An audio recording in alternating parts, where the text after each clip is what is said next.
Hello friends, मैं बलदेव सिंह रंधावा। आज आपको थोड़ा समय एक्स्ट्रा मिल गया है तो कुछ चीज़ें अगर देख सकें तो आप और देख सकते हैं। सबसे पहले है गवर्नमेंट ऑफ इंडिया एक्ट 1833, दूसरा है इंडियन हाई कोर्ट्स एक्ट 1861,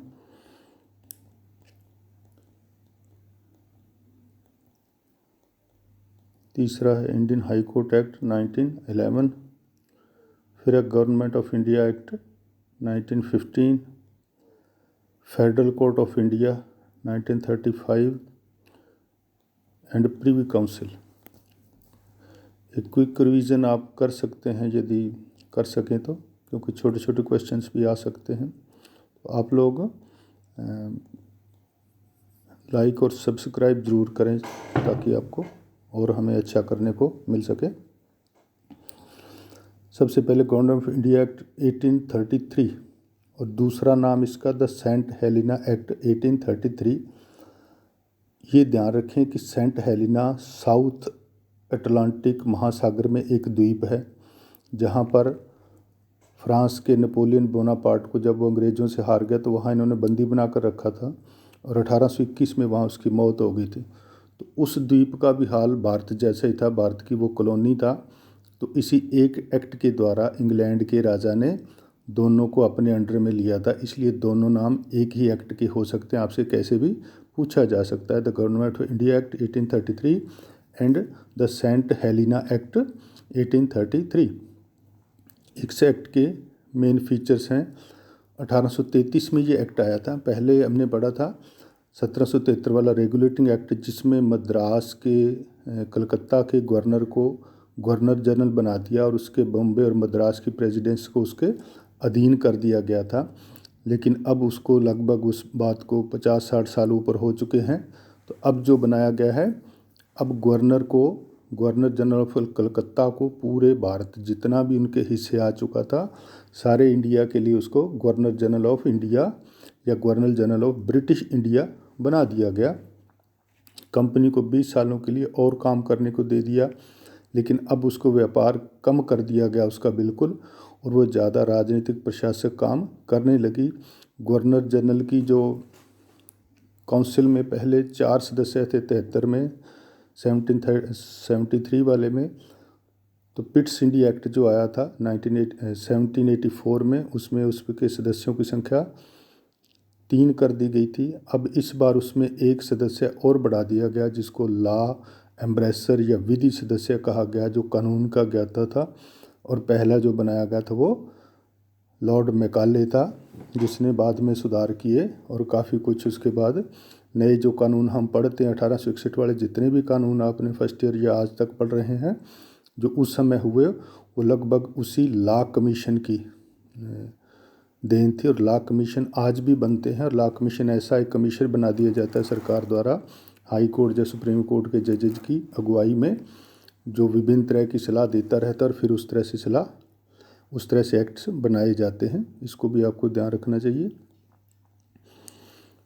तब वो उसमें जो उस वक्त की उनकी जो सोच थी, उसमें बेंथम और मिल, जो आप नेक्स्ट ईयर पढ़ेंगे एडम लॉ में और जूरिस्प्रूडेंस में, उसमें आपको मिलेगा, वो सारी चीज़ें इसमें शामिल थी। तो अब इस तरह से लॉर्ड विलियम बेंटिंग को पहला गवर्नर जनरल ऑफ इंडिया बनाया गया 20 सालों के लिए।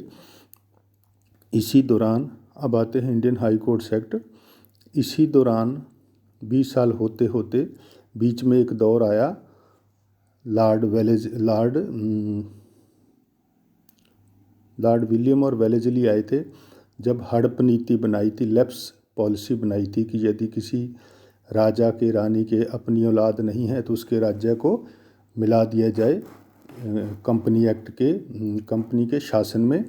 वैसे हिंदू एक्ट में भी आपने पढ़ा, सक्सेशन एक्ट की सेक्शन 25 में भी, जब कोई वारिस नहीं रहता तो संपत्ति जो है प्रॉपर्टी वो सरकार को चली जाती है। तो वैसा तब भी उन्होंने किया था और उसके विरोध में हुआ था 1857 वाला स्वतंत्रता संग्राम, जिसमें मंगल पांडे, लक्ष्मीबाई वगैरह वगैरह सब उसमें हुआ। और उसके बाद फिर पूरी तरह से भारत जो था अंग्रेज़ों के कब्जे में जो पूरी लगभग ज़मीनें थी या तो सीधी उनके कब्जे में आ गई या बचे हुए राजाओं ने उनकी अधीनता उनकी स्वीकार कर लिया राज्य।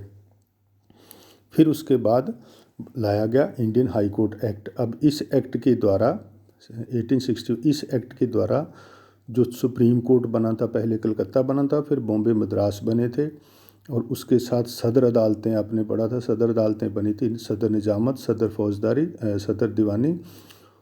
वो न केवल बंगाल में बनी थी बल्कि दूसरी जगह भी बनी थी धीरे धीरे पूरे भारत में 60-70 सालों में। अब उन सभी को एक कर दिया गया, यानी सुप्रीम कोर्ट भी ख़त्म कर दिए और सदर अदालतें भी ख़त्म करके अब बना दिए गए हाई कोर्ट्स, और वो हाई कोर्ट आज तक हमारे चल रहे हैं वैसे के वैसे कुछ चेंजेज के साथ। तो वहाँ जो जज लोग थे जो सदर अदालतों के और सुप्रीम कोर्ट के थे, उन्हीं को बाद में पहले सुप्रीम कोर्ट के जज बनाए गए, और इस तरह से ये चीज़ हुई। तो वहाँ रचना और गठन कैसे हुआ, एक चीफ जज बनाया गया पहली बार, 15 तक सहायक न्यायाधीश थे, किस किस को बनाया जाना था, ये प्रक्रिया आज भी चलती है। आज 10 साल के वकील को हाई कोर्ट का जज बनाया जा सकता है, 10 साल के अनुभव वाले को, उस वक्त 5 साल के अनुभव वाले बैरिस्टर को। बैरिस्टर वो लोग होते थे जो इंग्लैंड से और स्कॉटलैंड से लॉ करके आते थे, क्योंकि यहाँ तो उस वक्त तक लॉ कॉलेज या लॉ स्कूल नहीं थे। दूसरा था कोविनेंट, प्रवसमित इसको कहा जाता है, जो कॉन्ट्रैक्ट पे यानी कंपनी की सेवा में आए हुए जो अफसर होते थे उनको कोविनेंट कहा जाता था। वो राजा या रानी के प्रति प्लेज लेते थे कि हम आपके प्रति सेवा करते रहेंगे, उनको कोविनेंट कहा जाता था। और वकीलों से भी बनाए जाते थे, जो 10 वर्ष के अनुभव वाले थे वो आज भी बनाए जाते हैं। लोअर कोर्ट्स के जजेज को भी बनाया जाता है, जैसे आज भी जो हमारे यहाँ जिला जज लेवल के अधिकारी होते हैं उन्हीं को हाई कोर्ट में उनका भी कोटा रहता है, उनको हाई कोर्ट में जज बनाया जाता है। तो इस तरह से ये चीज़ें, इनको ये अधिकार दिए गए। आप इसको देख सकते हैं, बहुत सारे अधिकार थे, जितना पढ़ सके, अब समय आपके पास कम है, पढ़ सकते हैं। फौजदारी मामले, दीवानी मामले, ओरिजिनल मैटर जो आपने पिछले कॉन्स्टिट्यूशन वाले पेपर में पढ़ा भी होगा अगर याद हो तो स्पेसिफिक इनको अधिकार भी दिए गए थे कुछ मैटर्स के। ये अपीलें भी सुनते थे, लोअर कोर्ट्स की सुनते थे, और इस तरह से दूसरों में भी सुनते थे, बच्चों से संबंधित था। और फौजदारी मामलों में इनको अधिकार था। यहाँ जो सबसे बड़ी चीज़ है कि यदि जो इनका क्रिमिनल मैटर में जो हाई कोर्ट निपटा देते थे वो अंतिम मैटर होता था, उसके बाद उसकी अपील नहीं होती थी। लेकिन सिविल मैटर यदि होता था तो उसकी अपील इंग्लैंड में किंग की प्रीवी काउंसिल को जा सकती थी। तो इस तरह से आप इसको समझ सकते हैं। और भी इनको अधिकार जो जितने भी हैं दिए गए, आप इसको देखें, कितना देख सकते हैं। इसी एक्ट के द्वारा पहली बार कलकत्ता में हाई कोर्ट बना था, 1 जुलाई 1862 को पहला हाई कोर्ट कलकत्ता में बनाया गया था। दूसरा जो हाई कोर्ट था वो 26 जून वाला, राजपत्र तो 26 जून का था लेकिन बना था वो मुंबई में 14 अगस्त को, उससे थोड़ा लेट हो गया, और 15 अगस्त को बना था 1862 में मद्रास वाला। इस तरह से सबसे पुराना हाई कोर्ट जिसको कहा जाएगा वो कलकत्ता का होगा। और उसी के बाद में कुछ समय बाद फिर आगरा में भी हाई कोर्ट ऑफ जुडिकेचर कहा गया था उसको, उसकी स्थापना की गई थी। और आगरा वाला फिर बाद में इलाहाबाद चला गया, जो आज तक वहाँ चल रहा है। जो लीडिंग केसेस में आपने विनय चंद्र शर्मा का पढ़ा और दूसरे पढ़े, वो इलाहाबाद हाई कोर्ट से होते हुए आगे गए थे। फिर इंडियन हाई कोर्ट एक्ट आया, क्योंकि चीज़ें बदल रही थी देश में और चीज़ों की ज़रूरत पड़ रही थी, तो इसलिए नई उसमें चीज़ें जोड़ी गई। न्यायाधीशों की संख्या जो थी अब एक्स्ट्रा बना दिए गए, जिनको एडहोक कहा जाता है। ये आज भी व्यवस्था है, कुछ समय के लिए टेम्परेरी बनाए जा सकते हैं, तो 20 कर दी गई। और अब जो गवर्नर जनरल को ये अधिकार दिया गया कि वो किसी नॉन प्रेसिडेंसी के लिए भी हाई कोर्ट खोल सकता था, उसको एक्स्ट्रा हाई जज अपॉइंट करने की इजाज़त भी दी गई। तो इस तरह से फिर आया अगला गवर्नमेंट ऑफ इंडिया एक्ट 1915। इसके द्वारा भी कई जगह पर हाई कोर्ट्स खोले गए, कई जगह कमिश्नर की कोर्ट खोली की, जो आज भी हमारे गोवा वगैरह के इस तरह से मालदीव में जो काम कर रही है, लक्षद्वीप में सॉरी, जो भारत का हिस्सा समुद्र में और अंडमान में, वहाँ इस तरह के काम आज भी हाई कोर्ट का दूसरा नाम है, आपको जानना चाहिए। और इस तरह से 1915 वाले हाई कोर्ट में एक्ट के द्वारा पटना में पहली बार पटना हाई कोर्ट खोला गया, जो बिहार की राजधानी है आज भी, 1916। और लाहौर हाई कोर्ट खोला गया 1919। तब तक दिल्ली, पंजाब, हिमाचल, हरियाणा ये सब कुछ नहीं था, और ये सारे लाहौर हाई कोर्ट के अंडर आते थे। और जैसे ही देश का बंटवारा हुआ, फिर उसके बाद हिमाचल वाले हाई कोर्ट में आए, और फिर उसके बाद चंडीगढ़ वाले चलते हुए फिर दिल्ली का बहुत बाद में हाई कोर्ट बना था। फिर आता है federal court of India 1935, Bharat का संघीय न्यायालय। तो जब हाई कोर्ट्स बन गए तो हाई कोर्ट से अब तक हमारे स्वतंत्रता आंदोलन शुरू हो चुके थे काफ़ी ज़ोर शोर से। हमारे मोतीलाल नेहरू जी, जवाहरलाल नेहरू, महात्मा गांधी और दूसरे सारे जो मौजूदा जो हमारे स्वतंत्रता संग्राम के नेता हैं वो सारे लाइट में आ चुके थे। काफ़ी कुछ देश में बदलाव हो चुका था, बहुत जनता पढ़ चुकी थी।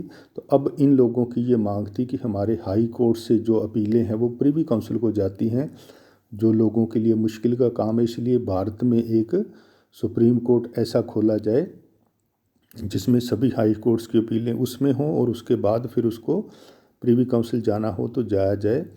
तो काफ़ी जद्दोजहद के बाद एक एक्ट आया, गवर्नमेंट ऑफ इंडिया एक्ट 1935। इसके द्वारा जो बर्मा पहले हमारा था, बर्मा फिर अलग कर दिया गया और ये भारत के लिए। और आज के संविधान में, हमारे संविधान में अधिकतर हिस्सा जो है वो इसी एक्ट का शामिल है। और इसी एक्ट के द्वारा बहुत कुछ खोला गया था, और उसके द्वारा एक कोर्ट खोली की, उसका नाम रखा federal court of India. Supreme court नहीं रख सकते थे, क्योंकि सुप्रीम होता तो भारत के लिए होता और फेडरल होता तो संघ के लिए था, जो ब्रिटिश गवर्नमेंट के अंडर था। प्रिवी काउंसिल सबसे ऊपर थी, तो इसलिए इसका नाम रखा रहा फेडरल कोर्ट ऑफ इंडिया। और ये जो था 1937 में चला, और आखिर तक ये भारत स्वतंत्र होने तक 28 जनवरी 1950 तक ये काम करता रहा। 28 जनवरी 1950 को इसका नाम बदलकर सुप्रीम कोर्ट ऑफ इंडिया कर दिया, और जस्टिस HJL कानिया इसके पहले चीफ जस्टिस बने थे। फिर आता है privy council. Privy council England की संसद में, इंग्लैंड की जो संसद है वहाँ जो दो सदन है, जिसे हमारे राज्यसभा और लोकसभा है, वहाँ जो राज्यसभा है उच्च सदन उसको कहा जाता है house of lords. Lords mean अमीर लोग भी कह सकते हैं। तो राजा जिनकी इच्छा होती है, राजा जिनको भी चाहे उनको लॉर्ड्स की उपाधि दे सकता है, और वही वहाँ की उच्च सदन में बैठते हैं। और उन्हीं लोगों को में से कुछ को तब देश भर से या पूरी दुनिया से, क्योंकि अंग्रेज़ों का राज था लगभग पूरी दुनिया में हो रहा था, सारी दुनिया से उनको अपीलें वहाँ जाती थी, तो वहाँ प्रिवी काउंसिल में सुनी जाती थी। तो प्रिवी काउंसिल जो शब्द था ये फ्रांस से निकला था, क्योंकि फ्रांस जो है 1066 में फ्रांसीसियों ने इंग्लैंड पर कब्जा किया था। और जिनको हम वास्तव में अंग्रेज़ समझते हैं, वो कह सकते हैं कि वो फ्रांसीसियों के अंडर रहे, और बाद में पता नहीं चला कि वो फ्रांसी हैं या इंग्लिश हैं। उनको रोमन कहा जाता है, या नॉर्मन विजय, फ्रांस, नॉर्मन वगैरह सारे आसपास हैं। तो विलियम द कॉन्कर था जिसने सन 1066 में इंग्लैंड पर हमला करके कब्जा कर लिया, उसको नॉर्मन विजय या नॉर्मन्स कॉन्कर कहा जाता है। और उसके बाद इंग्लैंड का शासन हुआ। तो इसलिए हम जो विधियाँ पढ़ते हैं, हमें जो बहुत कुछ पढ़ने को मिलता है लैटिन वर्ड्स, असल में वो सारे फ्रांस और रोमन लैटिन लिपि के हैं, क्योंकि वहाँ लैटिन भाषा उस एरिए में बोली जाती है। तो वहाँ के जो फ्रांस का राजा था या रोम का राजा था, उसके कुछ खास लोगों की एक सभा होती थी जिसको क्यूरिया रेजिस कहा जाता था।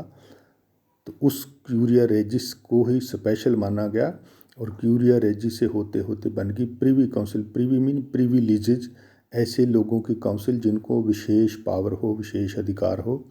तो जब प्रिवी काउंसिल में अपील जाती तो वहाँ महारानी या महाराजा कुछ लॉर्ड्स को कहता कि आप इसका फैसला कर दो। तो इस तरह से वो मनमर्जी का फैसला करते, क्योंकि लॉर्ड तो बन गए लेकिन ज़्यादा पढ़े लिखे नहीं थे।